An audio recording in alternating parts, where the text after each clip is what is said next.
भीमराव अंबेडकर संविधान बिना संघर्ष के ही लिख दिए। ऐसा तुम्हें लगता है? संविधान होते हुए अभी एक आईपीएस व्यक्ति आत्महत्या कर लेता है क्योंकि ये जातिवाद के चलते और ये दलित होता है इसके चक्कर में। तो तुम सोचो उस समय भीमराव अंबेडकर किन किन हालातों से गुजरे होंगे, क्योंकि उस समय जातिवाद तो औकात से ज़्यादा हुआ करता था। तो उस समय भीमराव अंबेडकर जब पढ़ने जाते थे तो इनको बोला जाता था अलग एक बोरा लेके आने के लिए, इस बोरे पे बैठ के पढ़ा करते थे। और पानी पीने के लिए इनके लिए अलग मटका होता था दलित समाज के लिए और इनके बच्चों के लिए। और ये उस पानी को घड़े में से निकाल के पी नहीं सकते थे, पानी निकालने वाला भी कोई दूसरा होता था। और ये जिस दिन नहीं आता था उस दिन दलित समाज के बच्चे स्कूल में प्यासे रहते थे और ये घर पे जाने के बाद ही पानी पीते थे। मतलब इतना मानसिक और शारीरिक अत्याचार सहने के बाद भीमराव अंबेडकर आगे पढ़ते गए।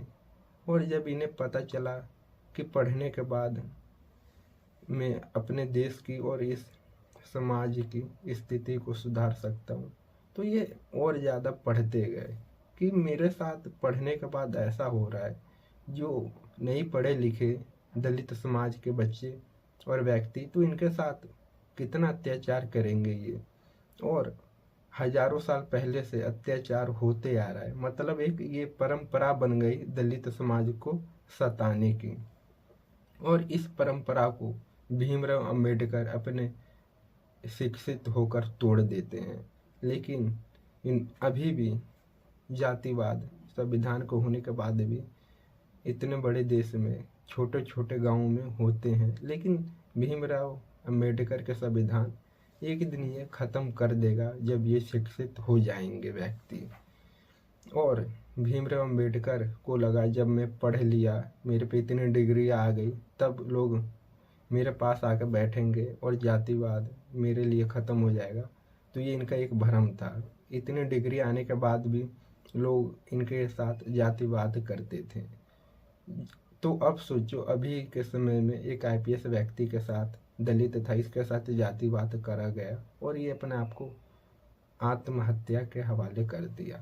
तो उस समय भीमराव अंबेडकर कितने मजबूत होंगे और कितने विद्वान होंगे कि इन्होंने किसी की बातें नहीं सुनी और इन्होंने दलित समाज के लिए इतना कुछ किया, अपने भाई अपने समाज के लिए, कि मेरे ऊपर इतना अत्याचार हुआ, इतना पढ़ा लिखा हूँ, इतनी डिग्री आए तब, लेकिन मेरे भाई समाज के पास तो कुछ है ही नहीं, यहाँ तक कि एक मामूली सी चीज़ शिक्षा भी नहीं है। तो इनको ऊपर ये कितना अत्याचार करेंगे। इसलिए संविधान इन्होंने लिखा और संविधान को बहुत महत्वपूर्ण तरीके से मिल बांट के सबके साथ इन्होंने कि उपचार संविधान का निर्माण किया कि इससे दलित समाज को राहत मिले, शिक्षा मिले कम से कम, और ये पढ़ने के बाद ये अपने अधिकार को पहचाने।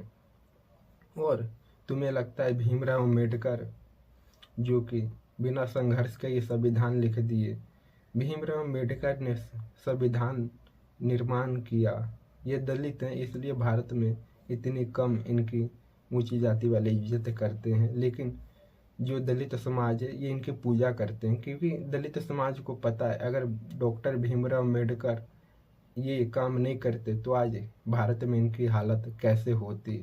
और ये हर एक दलित समाज का बच्चा जानता है जो पढ़ा लिखा है, क्योंकि अभी के समय में आईपीएस होकर एक व्यक्ति आत्महत्या कर लेता है क्योंकि ये जातिवाद के चलते, जबकि इस पे पावर है, पैसा है, सब कुछ है। लेकिन जिस पे ना पावर है ना पैसा है ना रहने के लिए एक छत है और ये दलित है, तो सोचो इसके ऊपर कितना अत्याचार हुआ होगा पहले के समय में, या फिर अभी के समय में तो कम हो गया है। ये भीमराव अंबेडकर की देन है, संविधान का निर्माण करे और अपने भाई समाज के लिए करे। और मेरी बात इतने ध्यान से सुने इसके लिए धन्यवाद।